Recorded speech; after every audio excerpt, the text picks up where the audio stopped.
लोकसभा निवडणुका जाहीर झाल्यानंतर नागपुरात शासन सक्रिय। नागपूर जिल्हा प्रशासनाकडून जोरदार तयारी सुरू झाली। जिल्ह्यात 2 मतदारसंघ, पोलीस प्रशासन आणि शासनाची तयारी पूर्ण झाली आहे।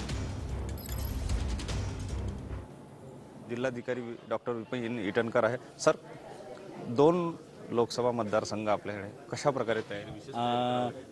खरं म्हणजे आता थोड्या वेळ आधीच इलेक्शन कमिशनने इलेक्शनचा प्रोग्राम जाहीर केलेला आहे आणि नागपूर जिल्ह्यामध्ये जो 2 जे मतदारसंघ येतात, 9 रामटेक आणि 10 नागपूर, याचं पहिल्या फेजमध्ये आपलं 20 तारखेपासून इलेक्शनचा प्रोसेस सुरू होईल।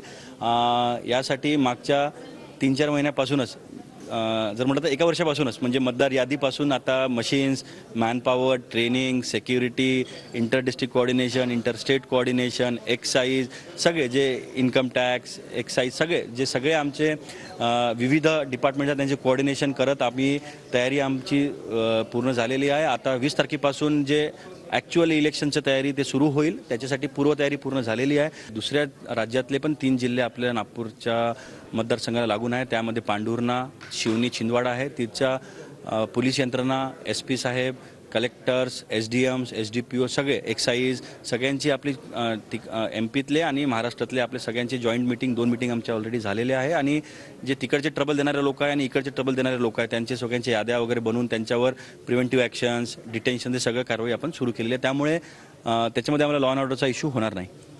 कॅमेरामन सचिन सयामसह सुनील डगे, TV9 मराठी, नागपूर।